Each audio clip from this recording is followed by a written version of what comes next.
box office continuity, The Batman 2 finally has news, and so much more in this episode of Beyond the Screen.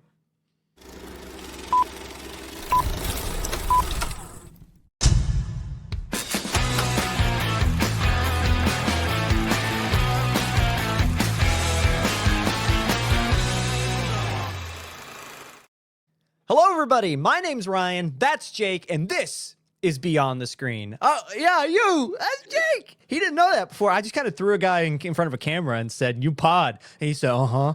And he had no idea. He's gaining sentience as we're doing this podcast. He's like a baby, or a 5-year-old. Me, Jake? Do you remember the moment that you gained sentience in this world where you were like, you know what I'm talking about? Do you have that memory? No, not like in that particular, I guess, like essence. Like, you don't, I don't remember having the conscience enough to realize that I had gained sentience, but like I only have seldom memories of, like, my furthest back memory was probably 3 or 4 years. See, I'm about the same, and I remember things like vividly, but not like, because there are some people, and now they're online, so you don't know if you can trust it, but there are some people online who are like, I remember, and it's like they describe it like this situation where they're like playing in the dirt, like eating sand in a sand pit, and they just go and like look up and they just like notice everything. Do you think that's true? I think it's kind of made up. I don't know. I have memories. I mean, everything prior to today, it's kind of like you're now breathing manually. To me, it's like, I don't know what the last guy was doing, literally me an hour ago, but yeah, I don't know. I feel like the last guy didn't have sentience compared to me right now. You know what's the worst one of those is when someone tells you that your eyes are dry and now you control your blink. You're like controlling your blinking. Yeah, see, now you're fighting it, but it just feels a lot worse. Oh. He blinked. There he goes. Now he's actively blinking. Anyway, if you didn't know, if you clicked on this by mistake and you're just letting it run because you think we're weird, this is a film going to pod. sleep. You're going to sleep, yeah. That, honestly, I would not be shocked because I do turn on my YouTube and sometimes I'll wake up, like I'll fall asleep and wake up to some weird stuff. And if we are what that is to you right now, go back to bed. You're dreaming. Wake up. No, the exact opposite directions with that. Hurry up, he's coming. But no, anyway. This is the perfect moment for your like door knocking sound bit you have. I wonder if it'll go through. What's that sound like in your car? Yeah. It's actually kind of quiet, but I mean, like, that is pretty funny. But anywho, this is a film podcast where we talk about everything from the past week in cinema, entertainment. Sometimes we go over to video games. We've even talked politics. If you've been here multiple weeks in a row, you'll know last week we talked about Jimmy Kimmel and Trump getting back in the verbal boxing ring, and we shared our own opinions and had some fun with that, and that was a good conversation. So go back and watch that if you're curious about kind of the history of that whole back and forth. If you're like, I'm tired of hearing about it, I don't want to know what's going on. We broke it down. So go back to last week's and watch it if you haven't. But let's go ahead and get into this week's. We always start our first segment of every show with our box office predictions. So we're not predicting next week just yet. We're going to go back and see how we did with last week's predictions. So, as so forth, I will start with the predictions. I got 4 out of 5 correct after going kind of a rough 3 or 2 of 5 the last 2 or 3 weeks. I finally climbed back to the top of the leaderboards with a 4 out of 5 correct predicted week. I had The Devil's Wear Prada 2. Then following that, I had Mortal Kombat, then Michael, then The Sheep Detectives, and Super Mario Galaxy at 5. Again, getting 4 of the 5 correct. Jake finished second this week with 2 out of 5 correct, getting The Devil's Wear Prada 2 at number 1, Michael at 2, Mortal Kombat 2 at 3, The Sheep Detective at 4, and Super Mario Galaxy at 5. Again, getting 2 out of 5 correct. And TJ, now you might not, if you're new, you might not know who TJ is. TJ is a bot. We compete against Claude to see who, or I guess which of us, is better, the humanity or the AI. And thus far, while keeping up with us and kind of keeping it close, Claude has been a little disappointing, going 1 of 5 this week after going back-to-back 5 of 5s last 2 weeks, predicting Mortal Kombat 2, The Devil Wears Prada 2, Billie Eilish Tour 3D at 3, The Sheep Detectives at 4, and Michael at 5. We have a season total, so every one that we get correct, we add up to a season kind of comprehensive prediction, or I guess correct prediction list. So I have predicted 25 correct thus far, which leads the way. And Jake and TJ, again, which is Claude, are both tied for second with 23, which is a very close race after 8 weeks of predicting. Jake, how do you feel? Like, we're all pretty close. I think it's exciting for our first 8 weeks. Tied with artificial intelligence. How do you feel that your intelligence is at the same level? I actually think it's the opposite. The fact that like we're either in the lead or tied with a bot that has the entirety of the internet to pull from and to try to guess, and we're beating it. I think with us, again, I guess I should have led with this. We don't go by analytics. We go by what we kind of take from the previous week. Yeah, we're straight up betting, if we're being for real. But we follow every week. We see how films do, and we try to take the recent behavior and what we know is successful. So, like, a prime example for those who are new, animated family feature films always do really well. Their rewatchability super high, Disney's name attached to it, more than likely it's going to stay in the top 5 for at least a month. So it's easy to predict those, but some of these other ones are tough, right? So we go by behaviors and try to make our best guess based upon hype going in and what we know people watch and don't watch. So all things considered, I think we're doing a great job. I think Claude's doing a great job. Sure. Again, all things considered, he has the entire internet, and he's not. And he's tied with me. He's not got every week right. Like I would have expected him to get almost everyone right, and he hasn't. He's got more than me. You guys are tied. He doesn't have. He's got more weeks fully right. But what's more correct objectively? You both had the same number of correct guesses. After He's been done wrong as many times as I have. By what? The box office? You'll know for next week's prediction. This number 5 is crazy. Yeah. If he does get 5 of 5 after this week's predictions, I might like, how did he know? This is the one time I haven't chose a re-release in my top 5. Let's get through this week's top 5 first, and then we'll get to those predictions because it's an interesting list that we have going on here. So let's go back to the top and let's read what the actual top 5 was from this past weekend. Number 1 was The Devil Wears Prada 2. Then following that was Mortal Kombat 2. Coming in third was Michael, followed by The Sheep Detectives at 4, and Billie Eilish, the live 3D tour at number 5. So let's go back to the top and let's give you some quick numbers and break down exactly what happened. So in its second weekend in theaters, The Devil Wears Prada 2 continues its first place streak, earning $41.6 million domestically, dropping 47% in its second weekend. And why that's interesting, because that 47%, that's not really a crazy drop. That's about average. Most films drop between 35 to 55-ish, kind of in that realm. If they're closer to 30, that's like crazy. So if it would have dropped like 38, that would have been great. It dropped 47. The thing is, this is the exact same number as the first in its second week in theaters. So 20 years apart, they both dropped 47% following their debut. So I don't know. That doesn't really mean anything, but I do think that is pretty funny that they both happen to have the exact same behavior in audience. Like, about half the audience won't go back, which again, isn't that abnormal? 47% is kind of normal, but either way, I thought that was a fun little tidbit. Coming in second, again, was Mortal Kombat 2 in its debut, earning $38.5 million at the box office. This opening is, or I should say, it just misses what the original earned in total at the domestic box office. Again, this film opened to 38.5. It pulled the entirety of the original, 42.3. So people were very excited for this one. We talked a lot about it coming into this week already. Audiences loved this film, or at least respected it enough to show out after the first one didn't do as well. But anywho, going down the line here, coming in third at $37.9 million earned is Michael. So its domestic total, which is now at $240.4 million, now pushes this film to the best and highest grossing domestic biopic ever. Michael passes Bohemian Rhapsody in the States to be the highest earning biopic ever, but not globally. It's still tracking behind Bohemian Rhapsody, which is sitting just before $1 billion, so about 960 something million. But according to the Daily's newsletter, it's looking like Michael will pass that $1 billion mark before it's done. So we're looking at probably the highest grossing biopic of all time. Jake, we've talked a lot about the controversies that have gone into this. Do we think it's deserved?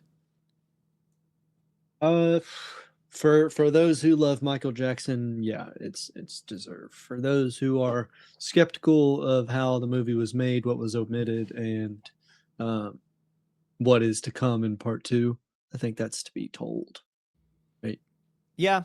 I feel like there's an easy way for them to just like make up for all their shortcomings and like all their whatever, and is just kind of to tell like they're gonna tell a more sympathetic version, but like I just mean like if they tell any sort of non-biased in any way, shape, or form, I think people will forgive them pretty hard. But Yeah. we will see. We will see. I mean, they definitely are going to have that sequel they talked about. The number was always 700 million, and they currently sit at 577. So, I mean, again, it's in its third weekend in theaters, so it's already just about to that 600. It's going to cross the number that it needs. And again, last week we talked about how the director, or not the director, the Adam Fogelson, who's the CEO of Lionsgate, has straight out said that they're already working on a sequel, even if the company hasn't yet announced it officially. So we're going to see a sequel, but yeah, I think you're exactly right. It depends on what's in that second, and if it is any sort of non-bias at any point, even if it's like a minuscule moment, there'll be this huge like hurrah, and people will forgive them very quickly. Yeah. Coming in fourth is The Sheep Detectives. If you remember, if you've been following us for a while, right before the turn of the year, I said that this is probably one of the worst films of this next year. Just reading the synopsis, I know it has Hugh Jackman. I did not like the synopsis, and I really did kind of go after it pretty hard. I thought it was going to be one of the worst films of the year. Jeez. However, could I not be more wrong? And I always talk about on the show about us trying to be positive, and films are art regardless of topic, regardless of genre, and for us to be more positive here, and no one sets out to make a bad film. We've said all that before. Despite that, I still put my foot in my mouth, and this is a prime example. The Sheep Detectives, in its debut, earns just below, I guess I should say, 15.1 million domestically. So critics and audiences love this movie, with the former giving it a 94% on the tomato meter, and the latter giving it a 96%. So critics and audience give this an average of 95% on Rotten Tomatoes, which is crazy. That still might be Hugh Jackman's highest reviewed film ever. I know it was at one point, it was like at 98 when it was given that title last week before it were released. It might still be up there. If not one, it's two. So quickly becoming one of, if not the highest rated film in Hugh Jackman's repertoire in his illustrious career. It's crazy that The Sheep Detectives is that film, or at least one of those films. So the Rotten Tomatoes synopsis, if you're curious what The Sheep Detectives could be about, quote, in this witty new breed of mystery, George, who is Hugh, is a shepherd who reads detective novels to his beloved sheep every night, assuming they can't possibly understand. But when a mysterious incident disrupts life on the farm, the sheep realize they must become the detectives. As they follow the clues and investigate human suspects, they prove that even sheep can be brilliant crime solvers. I still think it's kind of silly, and it's not for me. I don't think it's for me. Bro's too serious. No. I don't know. I just didn't. It didn't hit with me. I don't know why I hated on it so much when it first came out. I won't lie. However, you don't like sheep. I don't like sheep. Yeah. Ban. Ooh, they go ban, and I get so mad. But no, I don't have anything against sheep. But yeah, I don't know. I understand family movies do very well, so that could be very well what the thing is. But good for Hugh Jackman. How about that? But it's been a while since we've seen something big from him, hasn't it? When was the last time he did something huge? He did actually last year. He had that biopic he was in. Song Sung Blue. So he is. I mean, people seem to like where that. He got nominated for an Oscar. Neil Diamond. Yeah, he got nominated for an Oscar. I'm pretty sure. So he's on a little bit of a roll.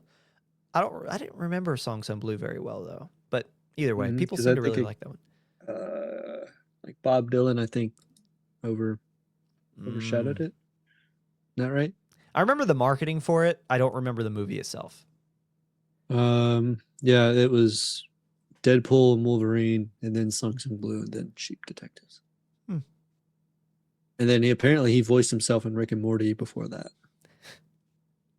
No way! Did he get nominated for that? No. He's been in a lot of TV lately.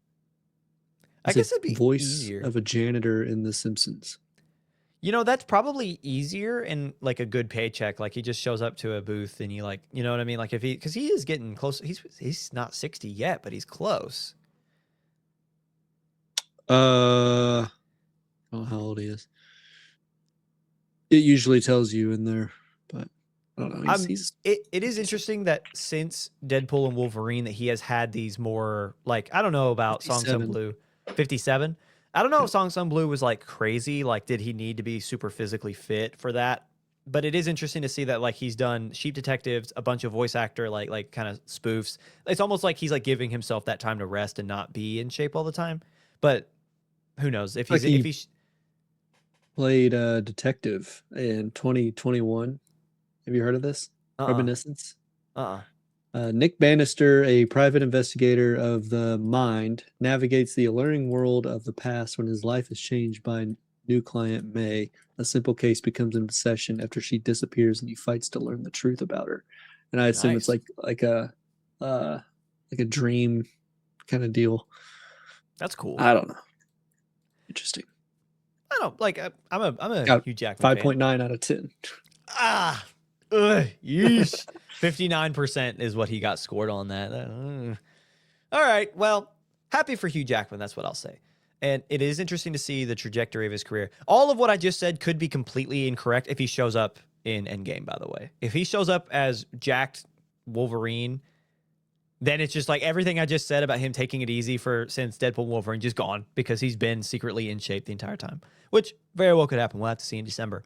And lastly, rounding out our top 5 is Billie Eilish, another one. I'm eating my words this week. Billie Eilish, the live 3D concert, finishes 5th after earning $7 million domestically. It's a James Cameron directed 3D concert. Okay. Like I understand, but I would not have guessed, and I didn't, that Billie Eilish would have gotten top 5. You think? I never would have guessed. You're a Swiftie, so. Yeah, I am. You know me. Jeez. Me and Trav. I love me some Travie Patty. Travie Patty. I love me some Tay and Trav. I know some Travises, and they just don't get it. Low key, off topic. Those two have like done a lot for football for the youth, specifically like young girls. Like them, like Taylor Swift fans, like young Taylor Swift fans, seeing her at football games and wanting to support her man. Have like there's a lot of people online who are like, yeah, like I wouldn't have found football that I realized I liked football had I not watched the game because she was there. And like that's actually kind of cool. You know, like that, like she introduced a new audience to a really cool sport. So I don't know. I can dig that as someone who likes sports myself. I talk about it every week. But yeah. Anyway. Let's see. So Travie Patty comes from Travis Scott and his McDonald's meal. Yeah. But yeah, most of the time if I meet a Travis, I call him Travie Patty. I know that's so I know it's so random, but wasn't that also around the time that he was like in trouble for the stuff in Houston? I remember it being right before he dressed up as Batman. And that was okay, funny. Maybe it was before. No, I just mean, you know what I mean when I say in trouble, when he was, I'm so sad. The black and white filter. Yeah, that's what I mean. Yeah, dude, he was in the media for a quite a while, just for different reasons. Yeah, but Travie Patty, ladies and gentlemen. Anyway, let's take a look at the rest of the top 10 here in the box office. Super Mario, the Super Mario Galaxy movie, I should say, and Project Hail Mary, both still sticking around in that top 7, finishing 6th and 7th respectively. Hokum drops out of the top 5 in its second weekend, and Animal Farm drops from, I think it was 6th last week, dropped to 10th and earned under $1 million, dropping 85% in ticket sales. 85% from its first week.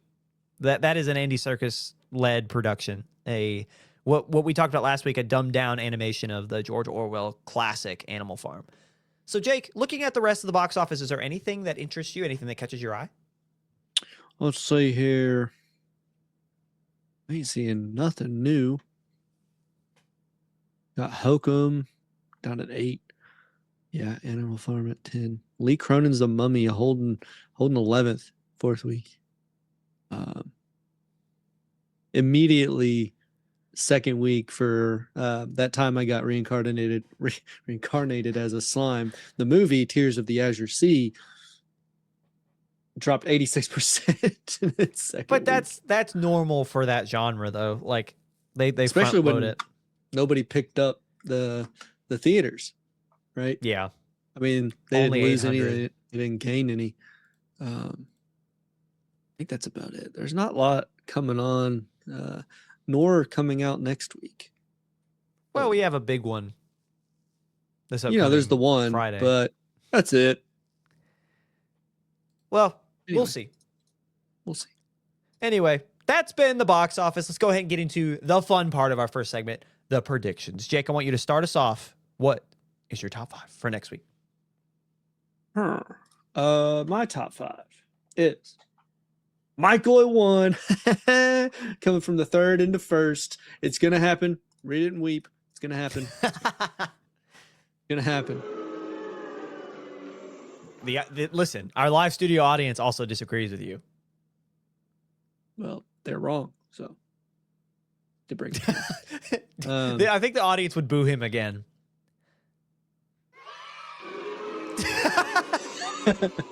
The competing soundboards. Thank you, Emily, for having my back. Emily behind the screen, behind the scenes.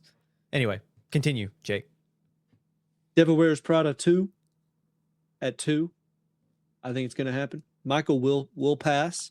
There's not enough moms going to Devil Wears Prada 2 in the third week as there are Michael. I hate to break it to you, Jake. He's already passed. No. See, Michael will continue to drop at a steady 30. Devil Wears Prada 2 will drop at higher than 50%. Guaranteed. I don't think so. I don't think so. Yeah, guarantee. Mortal Kombat 2 at 3. Mortal Kombat 2 at 3. Logical. Obsession with, I believe to be, there's some TikTokers in there trying to make their movie go on, right? Am I wrong? They were, yeah, well, if I remember correctly, they were drop out film students who like they made a short that got big, and that's the story behind it, if I remember correctly. Is like Curry Barker is they got big off of TikTok though. Yeah. Like I remember him from their funny skits. Like I know Curry Barker from the skits that they did. And I don't remember what the channel was. Let's see. That is pretty cool though, that we're seeing this trend continue. I mean, you've got Kane Parsons making the back rooms. There was another feature film from this past year, and I cannot remember, but it was another YouTuber who had been a long time film reviewer that has his film being made, or his next feature. He's going to have his first feature being made. And now we're seeing, what was his name? What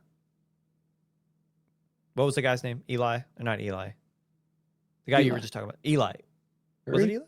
Curry. Yeah. Curry Barker. That's it. Not Eli. That's it. Sorry. Lord. I'm just trying to find his comedy TikTok, and I can't find the account. Okay. All right. Anyway, Obsession, you have Obsession at 4. Yep, and then Sheep Detectives at 5, because I think it'll hold out amongst the rumored the wide re-release of a fan favorite. Ryan, take it away. Yeah, we'll get to that re-release here in a second. I do not believe in Michael, mainly because I feel like if Michael's going to drop, or if The Devil Wears Prada 2 is going to drop, so will Michael. I just don't think that you're going to see that little of a drop from Michael. Coming into this week, Michael already dropped 33%, and The Devil Wears Prada, yes, The Devil Wears Prada dropped 47%, but it's going to take a lot. Like, it's already got like a 7 million head start. If they both drop around the same, Michael last week dropped 40-something%. So you're going to see that drop be mitigated because the same amount of people are going to see theater. You know what I'm saying? So it's like, I just don't think that number will be around that 50 million like it is this week. I think that number will be around what we see in Michael in its third week, which is around that 30 mark. And Michael will continue to, even if Michael stays at that 30 mark, like they're not going to do that. I do agree with you that Mortal Kombat is going to drop a lot. I think it's going to fall into that horror kind of, like, it's not a horror movie, but I do think it will follow the horror trend and drop like 50%. It's going to drop probably a pretty good amount. which will then foresee Michael jumping it, which does kind of give away what my second place prediction was. I have, again, starting off, I have The Devil Wears Prada 2 at 2. Well, actually, no, I lied. Sorry. Mortal Kombat at 2, Michael at 3, The Sheep Detectives at 4. So me and Jake have a very, or no. I read the wrong one. I am so sorry, ladies and gentlemen. I am exhausted. The Devil Wears Prada at 1, Michael at 2, Mortal Kombat 2 at 3, Obsession at 4, and Sheep Detectives at 5. That is my top 5. So me and Jake have the exact same 3 through 5. The only one we have flipped is The Devil Wears Prada 2 and Michael. Yeah, and you're wrong. So no, I just don't think you're going to see that big of a drop from one to the other. They have a very similar number going into their second and third weeks. Again, you go back to last week, Michael dropped the same, like 45%. Talk to the hand, he says. But no. Anyway, can you give us, TJ, what does Claude predict for next week? All over the place, man. He's the same as Ryan. The Devil Wears Prada 2 at 1, No. Michael at 2, Mortal Kombat 2 at 3, Obsessions at 4. Which, before you read 5, that's not a bad 1 through 4. Like, that's not a bad... like I want to lay the land here. Oh, you say that because it's yours. It's like, not oh yeah, that's not a bad car. I will say the he 1 through drives 4. that car. The one, man, I love that car. No, the 1 through 4. Yeah, it's like walking down the street and a car that you drive, like the same model, drives by. And it's like, I like that car. That's a good looking car. Hey, I heard those cars are reliable.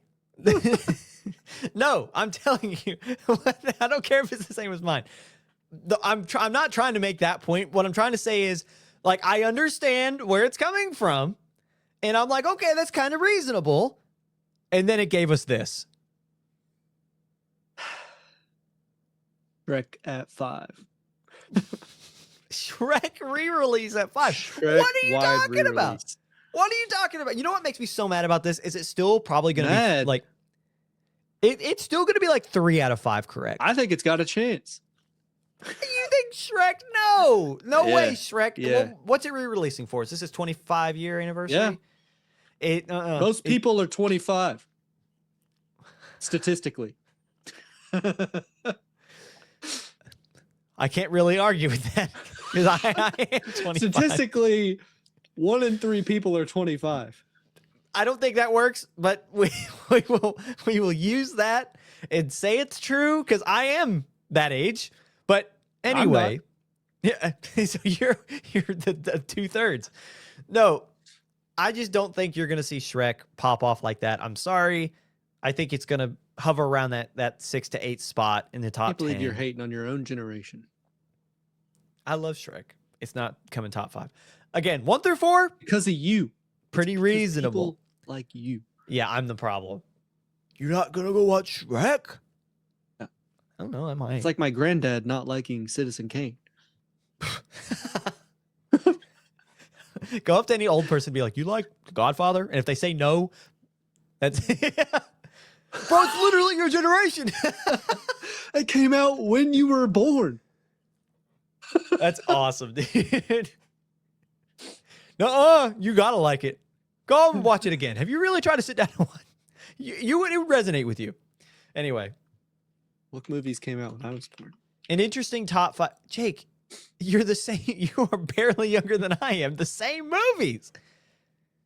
Star Wars Attack of the Clones, and I love that movie. Arguably the worst of the prequel. I'm not gonna lie. It is. That a dig? That a dig? Yeah, it is a dig.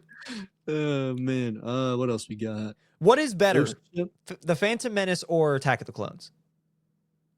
You're gonna have to tell me what happens because I don't know them by title. Shame. No, Darth Maul, Qui-Gon Jinn is Phantom Menace, and then Attack of the Clones is the one you love. So I forget what happens in it. Geonosis, Oh yeah. Jango Fett. I don't know. I think Phantom Menace is better. I do think. Okay, so then is the Attack of the Clones better than Revenge of the Sith? What happens in that one? Is that the end? Yeah, that's a whole battle with Obi-Wan. No, that one's better. Okay, so you agree with me then? Sure.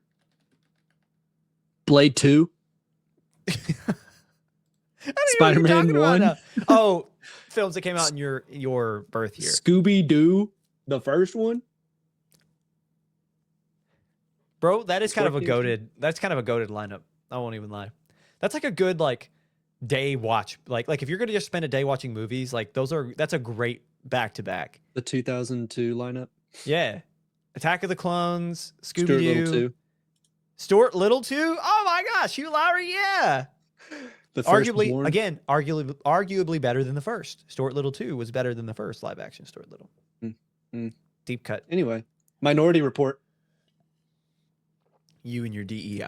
I'm just kidding. I don't think that's. I know, that's crazy.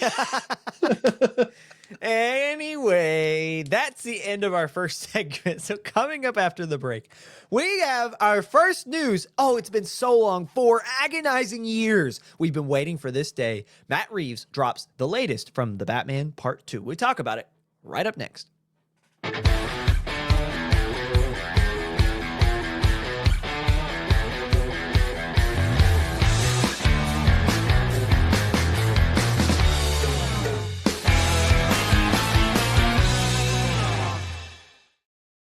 Hello, everybody, and welcome back to Beyond the Screen. Jake is still going on about movies that came out his birth year. The Transporter, he just flashed across my screen before he deleted it very quickly. He wants you guys to know that his birth year is like prime for movies. And honestly, I have not been able to. Before the end of our show, I'm gonna have to look up my year and tell you what films came out, because I can't argue with that. You've got a really good underrated lineup, to be honest. A lot of underrated films from your year. I think 99 was pretty darn good. I think it had a Toy Story in it. Isn't that 2? Yeah. I think you're right. Toy Story 2 came out in 99. Because Toy Story 1 was like, yeah, 95. The first one, 99 had 2. Yep. That's a great year. Another sequel that might be better than the original. Toy Story 2 is pretty good. Anyway, you're here for our main. What's better? Batman. What a great transition. Thank you. You're here for the major film news, which, if you have been living under a rock, the new Batman set pictures set the internet ablaze as Matt Reeves takes to X to share some pretty interesting concept footage or test footage that they're getting of the Batmobile in a certain environment in a certain season of the year. And that set forth, as you can imagine, certain weather, certain geographical patterns that are happening. So let's get to the theories. Let's start talking about it. So let's start from the top. Precipitation. Let's start from the top. Some would say it's frozen. Let's start from the top. This past week, the Batman Part 2 director, as I just said, took to X to release these new set photos. What was originally it had the camera, right? Like literally he took his phone out and he took a picture of what was in his viewfinder, and it was the side of the Batmobile driving through what looks like a snowy, roaded Gotham City. And he wrote simply #snow tires and then a bat emblem. And the internet just went crazy. Because again, we've been waiting for this for 4 long years.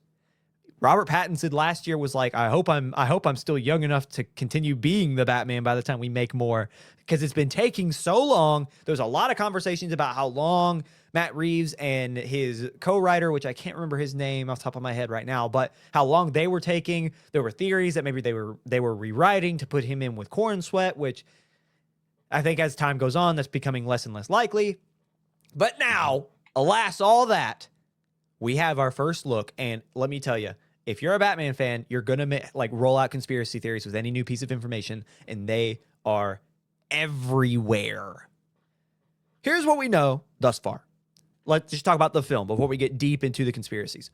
Robert Pattinson, Jeffrey Wright, Andy Serkis, and Colin Farrell are all set to reprise their roles as the Bat, Commissioner James Gordon, Alfred Pennyworth, and the Penguin, respectively. They're all back. We know that this stacked lineup that was made up most of the cast and crew of the original, they're returning, which is fantastic for the storytelling and the continuity.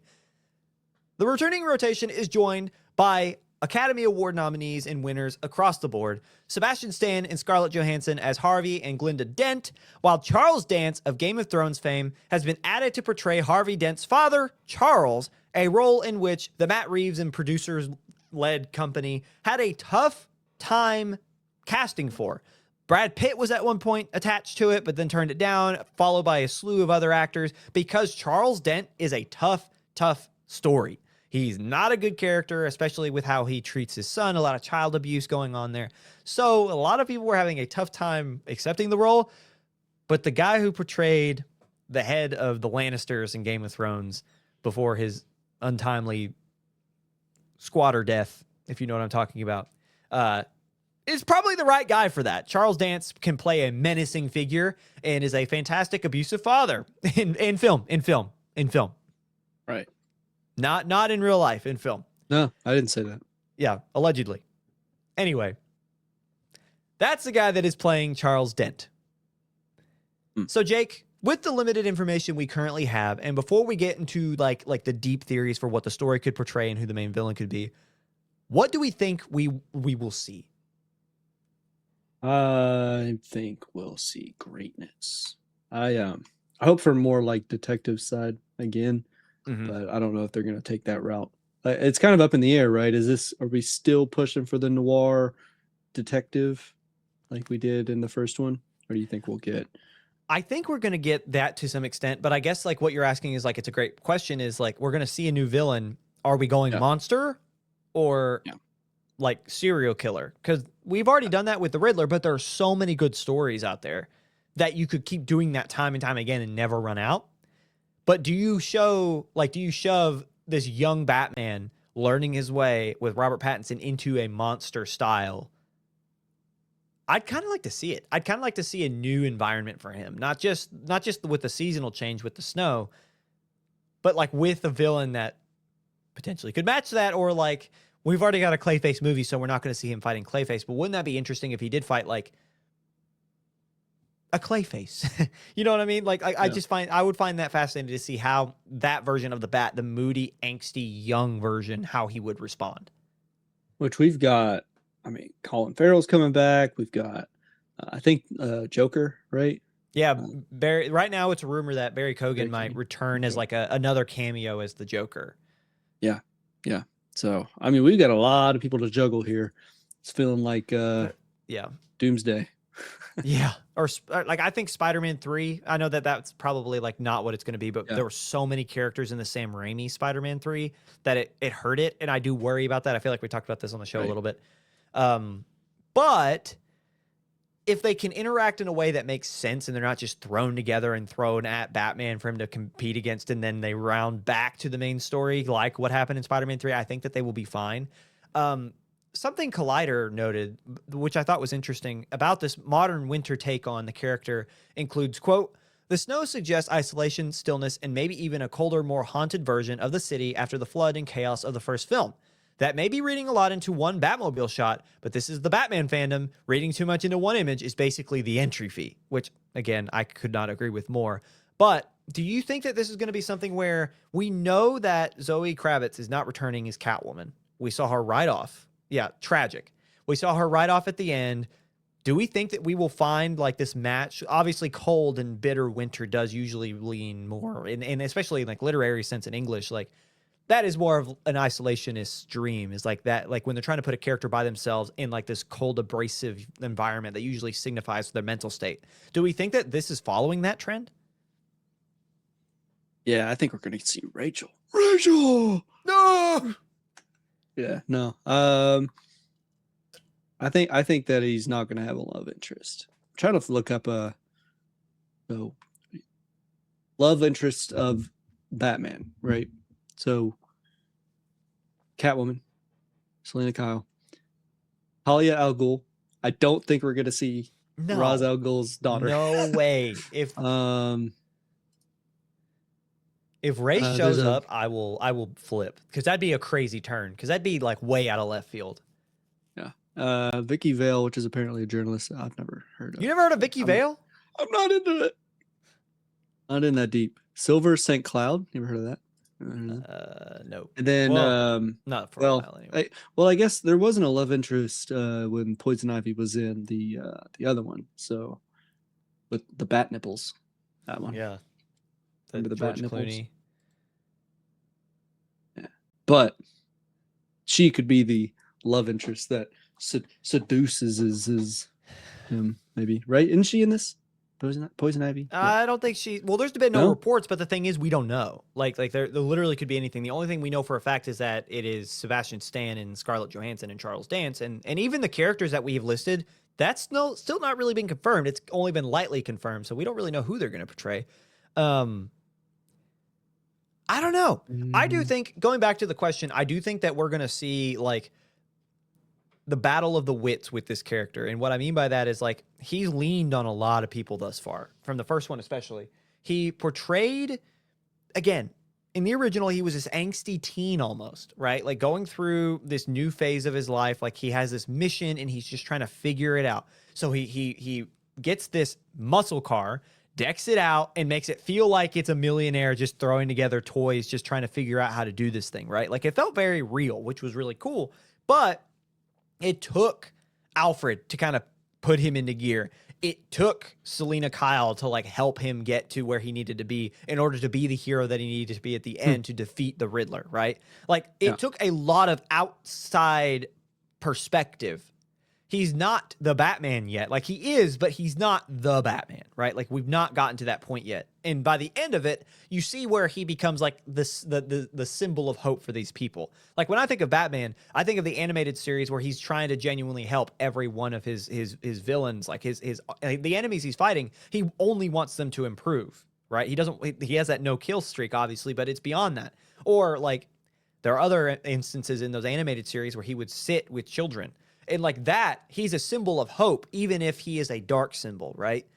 So I personally want to see that route being taken, but the only way for that to happen is he kind of has to figure it out on his own. Like he has to be isolated. He has to be, always is he relying on the Bat family. Like at some point he does, but before he can get to that point, he trains, he becomes the Bat.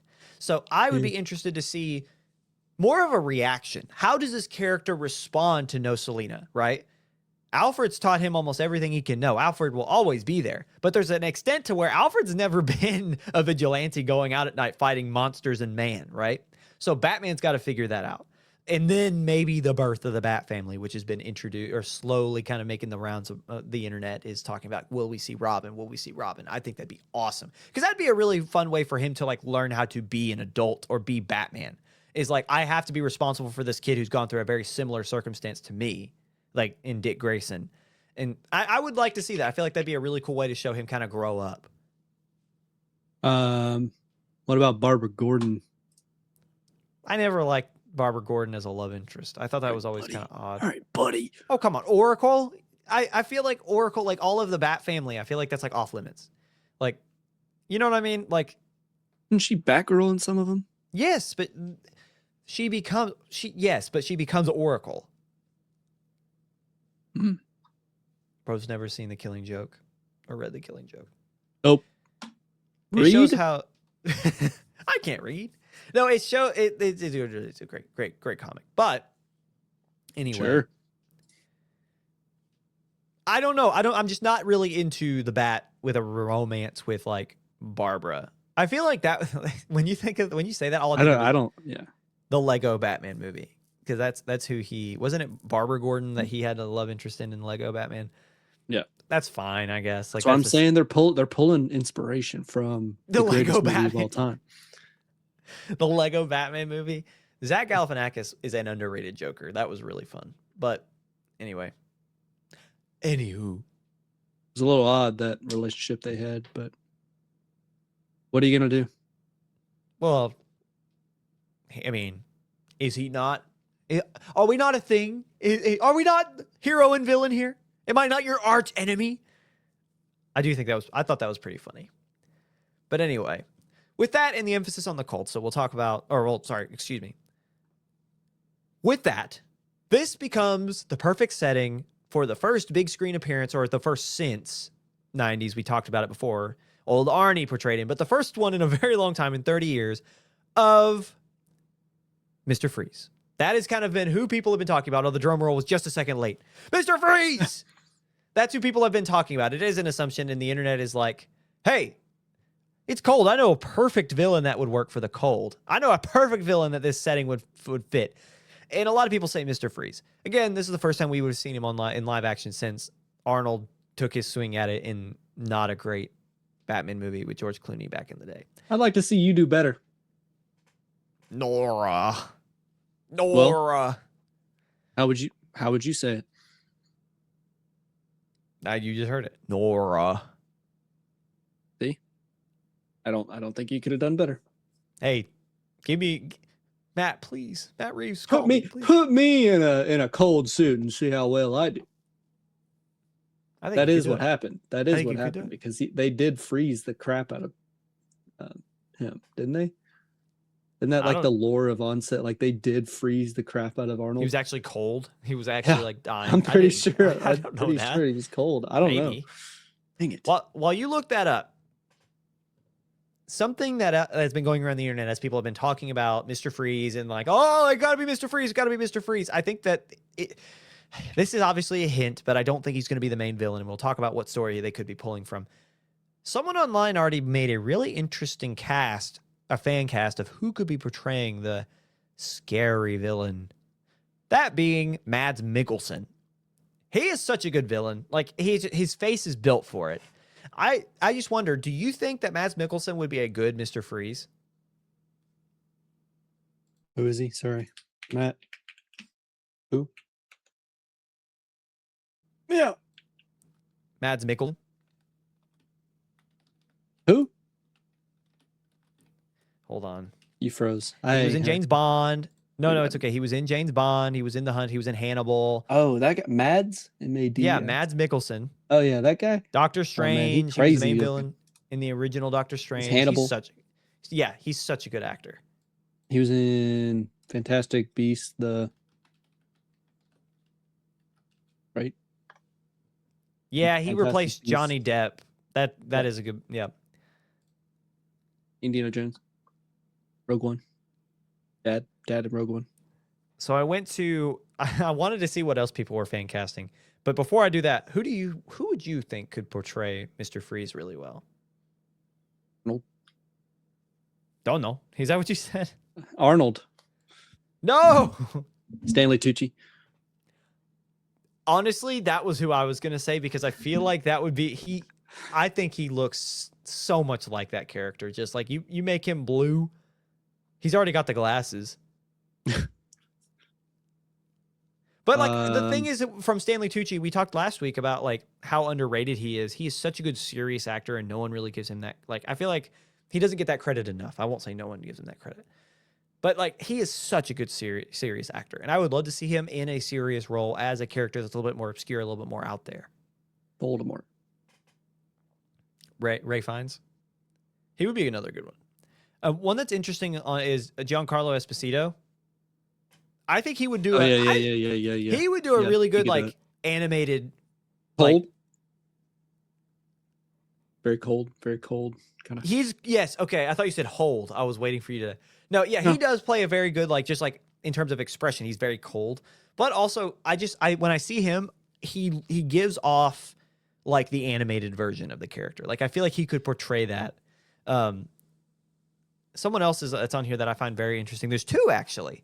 Tobin Bell, who played Jigsaw in Saw. I think he could pull it off. He's pretty old though. I do think he could pull it off pretty well. But Clancy Brown, who is Mr. Krabs, he is yeah. He genuinely like he is a hulking figure. He's got the voice. He plays Lex Luthor. He voices Lex Luthor in the animated series again, where a lot of references to the animated series.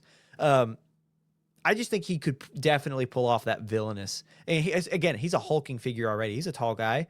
Another interesting one is Paul Bettany. Vision. Oh yeah, he could do it. He's 100%. Another one. He's lanky. He's tall. He can play evil too. He's got the facial structure. You know what I mean? Like he just looks like he could like portray the character too. It's very similar with Stanley Tucci. Yeah. I don't think Arnold Schwarzenegger was actually cold.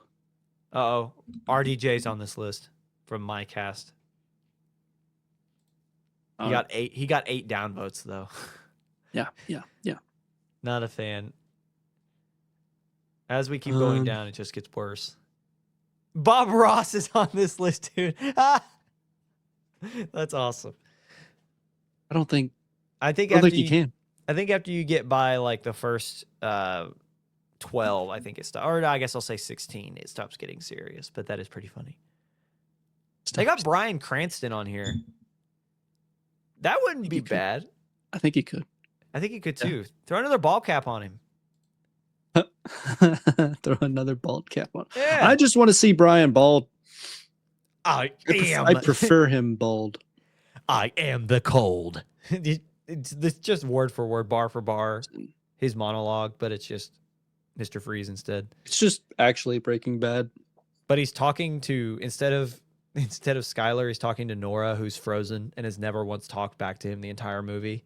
But he keeps talking to her like she's responding. Yeah, Nora is actually. Where's the money, Nora? Just there was never money. Nope. So, all right. So we kind of answered the next question. We kind of in the final picks. Who are we choosing? Oh, okay. If we're locking in the final, after the Bryan Cranston joke, I really want to say him, but I'm gonna be so for real. I really like Clancy Brown. I really like Clancy. If I were the one doing it, Mr. Krabs. Paul Bettany. See that? I feel like that's a very faithful pick. I think Clancy Brown, he's such a good villain already. He's been so many villains throughout his illustrious career. The dude is 6'3", so he's like not short. He's he's a hulking figure as is. I just feel like him and his just that empty, that mean, gruff face he can make as he's portraying these villains. I just feel like he can be so scary behind the mask and behind the tank that is the Mr. Freeze like suit. Behind the shell. Yeah, genuinely. Mr. Krabs. Yeah. I don't know. I just feel like he could pull that off really well, and I'd like to see it. I would really like to see that portrayal. And it goes back to almost like his Detroit Becoming Human, where he was like, it's like a hurt. He's like somber. He is no nonsense. He's angry. But instead of him being like this lovable kind of cop, he's this like, you take that hatred that his character in Detroit Becoming Human had. But have you played Detroit? Do you know that story? I didn't. I do. I could not get through it because I got busy. And yeah.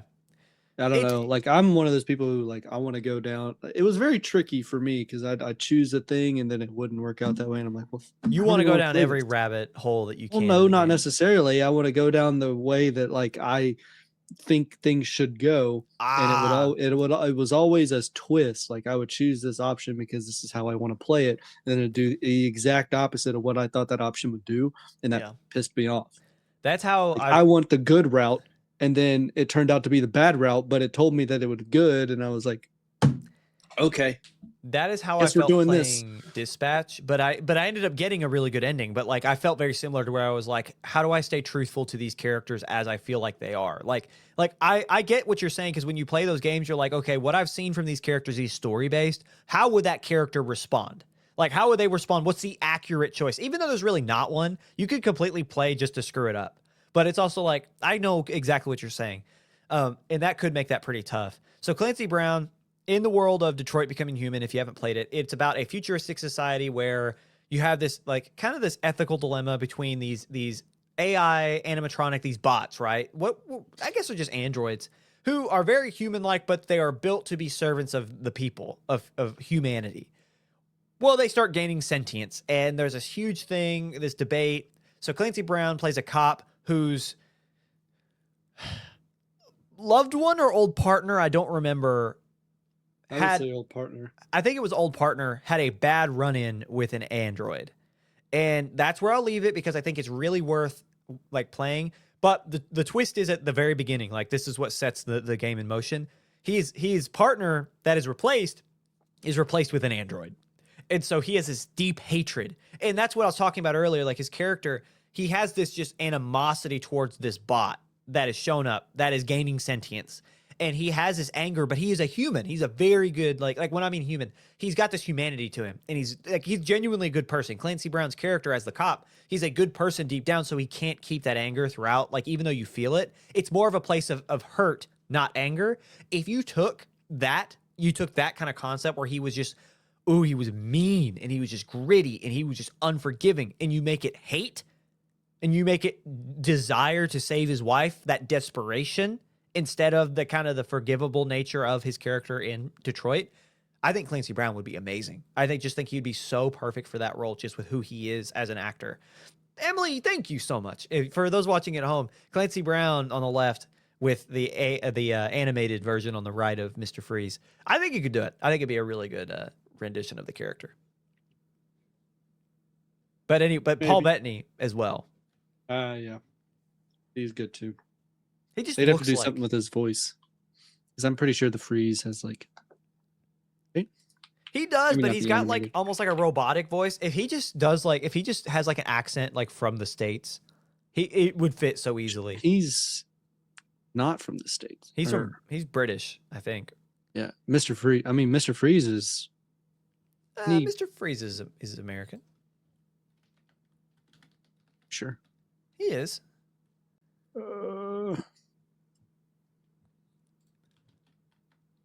Mr. Freeze accent. Let's see. He's got a thick. Oh well, I guess Germanic and Eastern Europe. Yeah, I was about to read that. And his most famous accent is thick Austrian or German. I thought he had an accent. But I guess Arnold did too. So I just don't remember. Like, and I'm thinking specifically like Arkham, like the games where I don't think he had an accent in Arkham. I don't remember him having one. Maybe he did, and I'm just misremembering. All three. He does have a German accent. You're right. I think Paul Bettany could do that. Even Clancy Brown could do that. I still don't doubt that. But yeah, I think that any of them can still do it. But Paul Bettany especially.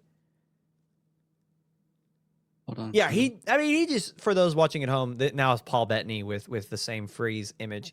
He just kind of looks like the guy, like scrawny, skinny. You put a ball cap on him, he would look just like it. So Paul Bettany could easily portray the character. But I still stand by Clancy Brown. Yeah, I don't know. Yeah, I think Paul Bettany's better. Just watching the animated Freeze, like that's him, I think. But yeah, that's a definitely like true to tradition cast. Like that is someone you're like, you want to be the animated. Now I'm going by that because that's like my favorite version is like the Arkham or the animated versions of that character.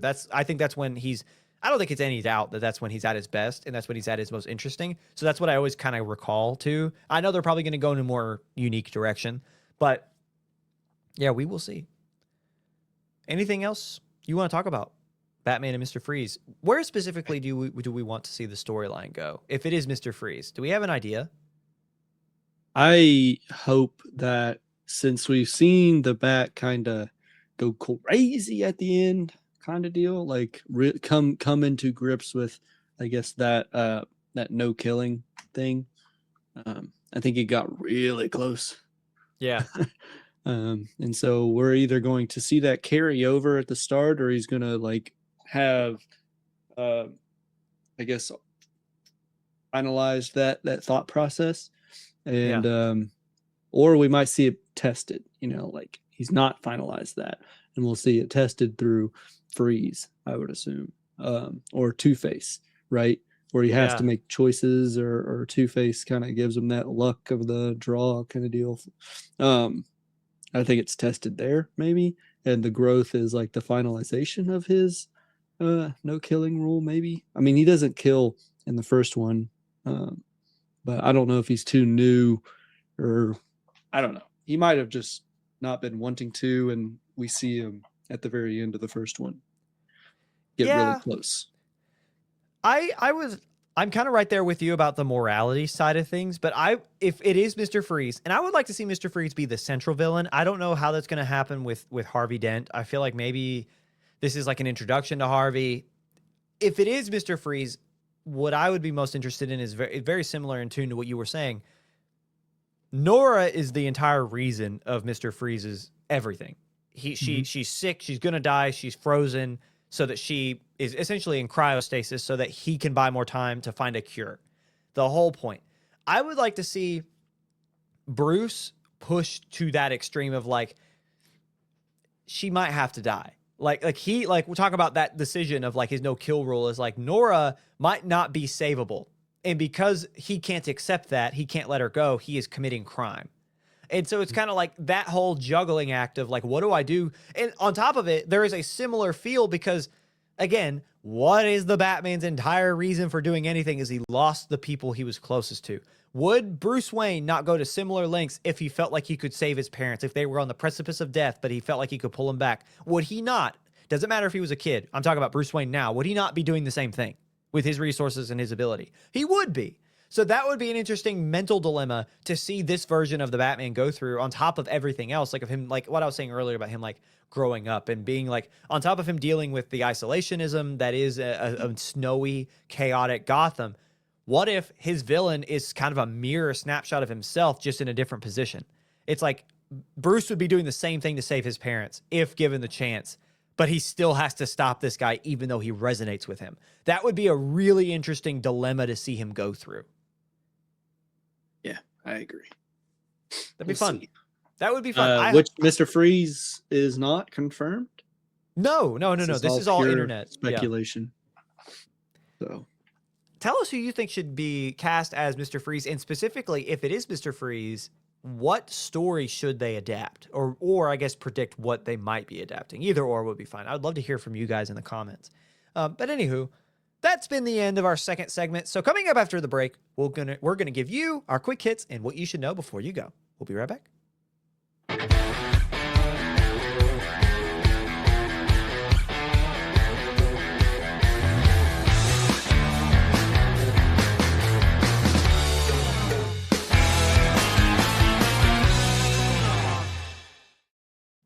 Hello, everybody, and welcome back to Beyond the Screen. You've made it to segment 3, which is, as always, what you should know before you go, which is our quick hits segment. But before we get into that, I always take this time just to say thank you. Every week, I like to just take the opportunity to just appreciate you guys at home for being here, for allowing us to do this. Because again, I know I say it every week for our regular viewers. This does not happen without you guys here. Without an audience to enjoy what we do, we don't get the opportunity to talk about the things we love, to hypothesize who the next villain could be in the latest Batman movie, or what their reasonings are, or who they should cast.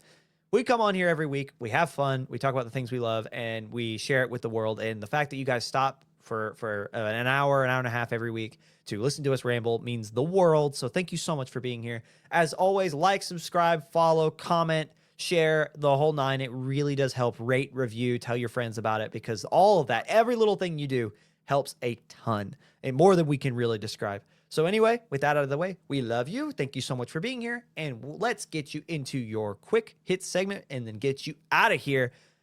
For those who don't know what we do here, we're going to give you the rest of the headlines from this past week, or the ones that we find the most important. Those headlines that we're going to read are the ones that aren't really worth a full-fledged story, aren't worth 40 minutes of discussion, but they're worth talking about regardless.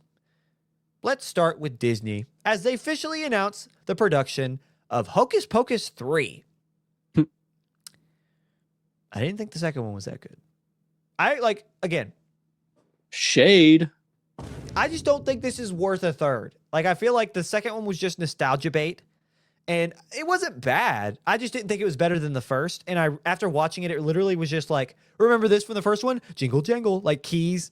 Jingle jangle, remember the first one? And I just didn't really, I don't know. It wasn't my favorite for the Hocus Pocus fans, and that might be like a hot take. But I grew up watching Hocus Pocus. Disney Channel every Halloween was like Hocus Pocus. And it's just fun. It's a fun family movie from the early 2000s, late 90s. That was, it is a Disney movie. And you grew up watching it. It was a part of the Disney marathon for the holiday season. And it was just always something that you kind of look forward to every year. And then they came out with the sequel, and the sequel was fine. The sequel was not bad. I don't know. I just didn't. I don't think this is worth a third. I think we've run its course. Like, let Hocus Pocus die. The second one came out 4 years ago. It's got a 65% on Rotten Tomatoes, which is about what I would have expected it to be. What's the first one got? The first one's got a 42%. I would have totally expected those to be flipped. If one's worse than the other, I would have totally expected the first one to be reviewed. The first one's 1993. A lot older than I thought. But anyway, You're Any a thoughts long talk. any thoughts on Hocus Pocus? No, I didn't see it. I only saw a partial of one. Bro's not a Disney kid. Oh, I think there he is. I'm arguably a Pixar kid, actually. Pixar, yeah, I guess that's valid. Pixar is a better way to go. Pixar. They're the same thing. It's still Disney, but They at had least they're good cars. stories. Well, when you say Pixar, I think Wall-E, and that's a good movie to have. And they from get Toy childhood. Story too. Oh yeah, Pixar had Toy Story. They had A Bug's Life. They had Wall-E. The Bangers Incredibles. The Incredibles, After I think. bangers. No, legit. Yeah. That early 90s and the 2000s was so good. That run from Pixar is just unstoppable. Anyway, Oh, God. while you Man, I look was that gonna- up. No, go ahead. Monsters Go Inc., Nemo, Ratatouille, Up, Brave, even Inside Out. I'll put Inside Out in there. Bro really emphasized Brave. All the other Brave was good. Brave is good, but it doesn't stand compared to the others. Is Flushed Away in here? No, Emily said Flushed Away. Flushed Away. Oh, who did that one? It's stop motion. It was. I can't. Hold on. It was like claymation. DreamWorks, Paramount, That Universal. Flushed Away was definitely DreamWorks. Emily says DreamWorks. It's distributed by Paramount. I think Universal owns DreamWorks. Crazy. I could be wrong, but Crazy I'm pretty turn of sure. events there. Comcast. Anyway. Comcast, which owns, yeah. Comcast. DreamWorks is NBC. goated too. What'd you say? DreamWorks. Is Well, goated yeah, too. most definitely. DreamWorks is Shrek, fantastic. Madagascar, Kung Fu Panda, Megamind. Megamind's underrated as heck, dude. I love Megamind. Mhm. Anyway, A new Longlegs movie is in the works at Neon. Director Osgood Perkins and star Nick Cage are both returning. I don't know how this is possible. somebody take his daughter. Oh, sorry, Nicolas Cage. Sorry, I don't know how this is possible. I don't For either. I those- didn't watch it. Nick Cage, Longlegs dies in the original. Sorry, spoiler. I should have said that at the start. Longlegs is Dang no it. longer with us. I was disappointed by Longlegs. I liked, dude, the marketing was great and the vibes of it was crazy, but it's got so many holes in the story. Like, there's a point where the lead character has, she's a telepath and can, tell when things are going to happen. And they use that as the plot for, a quarter of the movie. And then they forget about it because there's no reason for her to have it anymore. And it's just there are things that I would have really liked from a spooky perspective. That's really all I'll tell after that. There's some spookiness that I would have loved to have seen kept that they did away with because they went a certain direction that it just wasn't for me. So I really like Osgood Perkins. I think he's a fine director. I would like to see I've heard a lot of people also say that The Monkey, his film following that was also kind of plot problematic. I haven't seen The Monkey myself. I don't know. If this is a prequel, I'd be interested to see how Longlegs became Longlegs, more of that, because Nick Cage, that was fun as his character. But I just don't know if this world needs to be revisited. I guess it's kind of my take. It's just kind of one of those things. It was fun when it was happening, but is this really worth going back to? Ask your guy. My guy? Isn't that your guy? Who? Osgood. I don't mind Osgood Perkins. Thought he was your guy. I like he's got originality in his stories, but I think he's got some issues Another with movie. The Monkey. What else has he done? A lot of people say The Monkey. Monkey was funny, that it was just it was a good time. The Twilight Zone. He did one episode. Osgood Gretel Perkins and did? Hansel. Yeah. Oh, I didn't know that. Very In cool. 2020, he did the Twilight Zone TV episode. Be-doo, be-doo. Anyway, next. Jake's like, get me out of here.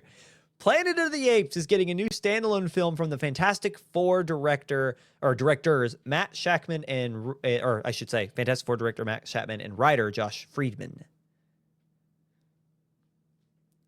Do we like Planet of the Apes? I don't I think mind the I franchise. remember you not liking the franchise. The first one I didn't really like that much. Like I thought the first film was like, and I know a lot of The people. Are like, 80s? again, we're on a lot of films I don't like. Like I don't know what's up with this. We're hitting like no, I'm talking about the newer ones, Oh. like the ones with James Franco. Like I thought that one like it's Mm. fine, but I found it more interesting once they got like once we got to the future and ape had overtaken the planet and humanity was seen as kind of like the lesser intelligent being. That was a more interesting story to see how like the pitfalls of humanity and intelligence still hit the apes regardless of what like the like power, the being drunk on power still hits people. History not being taught still impacts people. And so it's interesting like how even though that is changed, that was still a storyline throughout their reign in those movies. I thought that was fun. But I will be interested to see where this goes. I don't know. I am not the biggest fan of the franchise, which I don't mean to say that to say I hate it. What I mean by that is like I'm not as in tune with every beat of the story, so I don't remember exactly where this could go. This might be original. So I don't know. We'll see. Yeah, I've got no idea. It will be interesting to see where they take it. But what do we think about them having been on Fantastic Four First Steps? Like, did you see that? I did And do watch you think First that's- Steps. First Steps was fine. It was good for what it was trying to be. It wasn't my favorite movie. I felt like First Steps was a little rushed. I felt like there were things in it that I wish they would have harped on a little more, or like that like story beats that I would have liked to have seen. But as a modern day Marvel movie, which you can't really expect a lot of outside of a select few IPs, I felt like it was good for what it was. It didn't try to be something it wasn't. It didn't try to be something it wasn't, which I thought was majorly important. It wasn't trying to be just a Marvel movie, even though it did have some of the same Marvel pitfalls. But I don't blame that on Jackman and Friedman. Like that's not them. Like some of the issues with it, that's like a Marvel as an entirety, right? So you can't put that on them. So honestly, I felt like it was a good origin story or like follow up to the origin story. Like it was a good like the big thing for me is like I would have liked to have seen more Galactus. They hyped up this battle with Galactus and it lasted like 10 minutes. Like it was super quick and he wasn't even that big of a threat.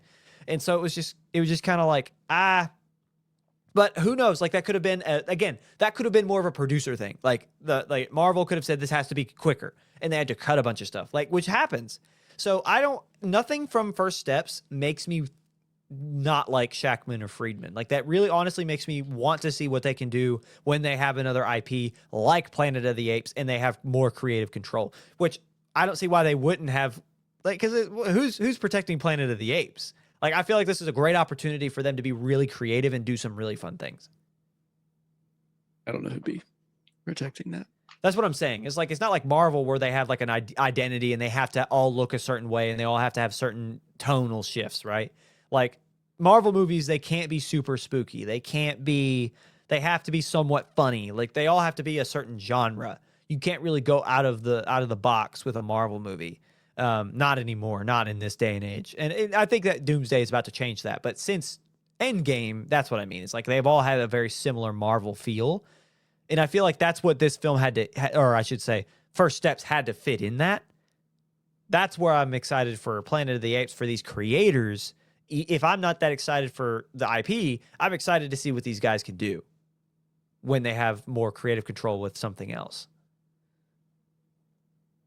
Shall see. Very much so. Monkey. Yes. Moving on. Scarlett Johansson, she is busy, is starring in the next Ari Aster film at A24, which is going to be called Scapegoat. No plot details. None. Do you know anything about Ari Aster, Jake? Yes. He looks him up. Yeah, he did our buddy Donnie's favorite film, Midsommar. I didn't realize that was his favorite. Honestly, I thought, well, I don't know if it is his favorite. He talked about it for a long time in it's a college. very good movie. It's a very Begonia, good movie. Beau's Afraid, Eddington. Well, he didn't do Hereditary. Yorgos Lanthimos did Begonia. I think he worked on it with. He's on it. He was a producer according to Google. Yeah, Okay. but he did do Midsommar, Apparently- Eddington, Hereditary, which apparently Eddington's also getting like a spin-off movie. Or no, that's what Scapegoat is. Scapegoat is a spin-off movie to Eddington. That's what it is. This film, So no plot details about exactly what in what, but it is like revealed that the scapegoat will be somewhat set in the same universe as Eddington, which was the political drama between Pedro Pascal and I think it's Josh Brolin. He is. No, it's Joaquin Phoenix. Apparently, there's going to be another Hansel and Gretel. Interesting. That's all he's directing right now, though. Scapegoat. He's producing a lot. Lonely Hearts Club. Another untitled A24 horror. His short film, The Strange Thing About the Johnsons, is so unsettling. It's if I ever get he kind of once he moved away from like straight horror, I feel like some of his plots kind of fall through. But when I want to remind myself about like how good he is, I go back and watch The Strange Things About the Johnson. Because it's messed up, but it is like Anyway. Ari Aster is a very, very, very talented filmmaker. And I'm excited to see what he does with the next rendition into the Eddington era, Eddington franchise, Eddington universe, whatever you want to call it, the ECU, Eddington Cinematic Universe. But yeah, Scapegoat, good for Scarlett Johansson and good for Ari Aster. Harry Potter has already been renewed for a season 2 at HBO. I need to watch that. The first season has not even released yet. First season's not even out. It comes out. I need to watch it. Comes out most definitely. Comes out at Christmas. Not even sniffing it's released yet. And HBO's like, we'll do 2. Well, that's like you're cooking food. That's like you're cooking food or like you're buying a donut and you're like, I'll eat a second donut. Do we think they'll overeat? Do we think that like they'll come to regret it? They ate. How about that? They ate? Yeah. That's like buying a car with heated seats, but then you're like, the next year is going to have air conditioned seats. And you're like, I'll do that too. You buy both cars? Yeah. You pre-ordered one with heated seats, but next year's model, I don't know, they're like they're like backed up or whatever. You're not going to get your pre-order till the next one's out anyway. You'll be like, oh, it's got nothing but poverty buttons except for that one cooled seat button. The cooled seat. And they're like, That's it. I guess I've got to pre-order that one too. Yeah. Yeah. Well, I guess I'm getting that car. And then I'll just sell it, which has happened before, by the way. You'll pre-order a car and then they turn out to like be super rare and the car won't get there until like the next one's out. And then the dealership's like, we'll buy that one, that older one that everybody wants for more than what you pre-ordered it for. That's crazy. And we'll give you this one, Yeah. It's happened. Trucks. So we went off topic with vehicular discussion. But again, I don't know. I feel like they've got this all planned out and it's taking so long for like, they're not coming out yearly. This is going to be like not next year, but the year after is when the sequels, the season 2 is looking to come out. So I think they've got a good plan. And again, we talked about it before. I'm going to have a tough time separating the character from like Daniel Radcliffe, but we will see how Harry Potter transpires. I think there's enough story from the books. We've said this time and time again. We'll move on from this, but there's enough story from the books that there is something there. According to rumor, we might be getting 4 new live-action Fast and the Furious TV shows following other Fast characters, so spin-offs. Thus far, only one has been officially greenlit at Peacock. Our favorite boy, our favorite family. Our favorite family. Do we think? I'm not even going to ask that. Why? Why are we doing this to ourselves? Money. We're going to finish with X. We're going to finish with 10. But now we're getting your shows. Here you go. I want this series to end so bad. It's not 4 episodes either. No, they're 4 TV shows. Separate shows. Yeah. Is there that much story? Just let it end. Can they afford The Rock, Statham, and Toretto I don't remember. Dominic Toretto, real name. I know what you mean, though. I don't know. Do they have enough? Do they have enough story? It's what you're asking. I don't want to. I don't know. I don't want to like shoot down the fans of Vin this Diesel. franchise. Jesus Christ. Vin Diesel, The Rock, Statham. I don't want to shoot down the fans of this franchise, but I also feel like there's enough people who have the same opinion as us that we can accurately share. If they how we take it feel. back to 1, 2, and 3, maybe. I feel like after 5, they were done. I think they were done after 4. 3, Or they take shouldn't it have or done leave 4. it. Fast and Furious, movies in order. See if I could tell by the cover what they were doing. All right. 1 was good. 2 Fast, 2 Furious was awesome. Apparently there's a turbocharged. What is this? What is that? I've never heard of that. It's a prelude. Short film. Anyway, Tokyo Drift, goated. That's number 3.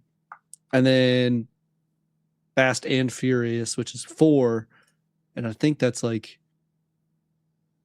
Dominic Toretto is forced out of hiding when what's her face like dies. She's brutally murdered.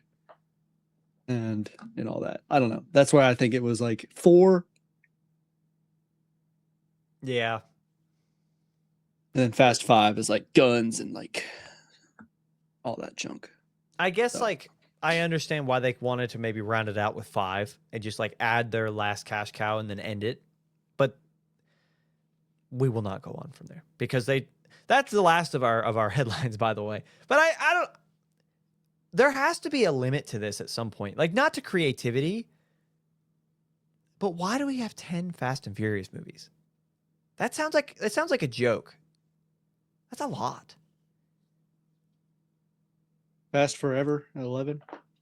Or we have 11. That's right. This is going to be the 11th. See, I even lost count. If you're counting, if you're not counting Hobbs and Shaw, which was like a weird, like superhero movie. I don't like, I guess the spinoffs don't really count, but like they are in that universe. Yeah. But this would be 12 if you did count them. Yep. People Because keep they seeing are, them. and Momoa's in Fast X, which is, and Alan Richardson. Yeah. If you like that type of movie, no, like I'm not trying to shame or nothing. I just I don't know. I just feel like there's a lot more originality. No, I think there's a lot more room for originality. But anyway, anything else you want to talk about before we let the good people go? Nope. Anything you want to leave them with? I'm making you talk. Go watch Project Hail Mary. Yeah, go watch Project Hail Mary. Yeah, do that. And that's been Beyond the Screen. Thank you so much for watching, and we'll see you guys next week. Bye-bye.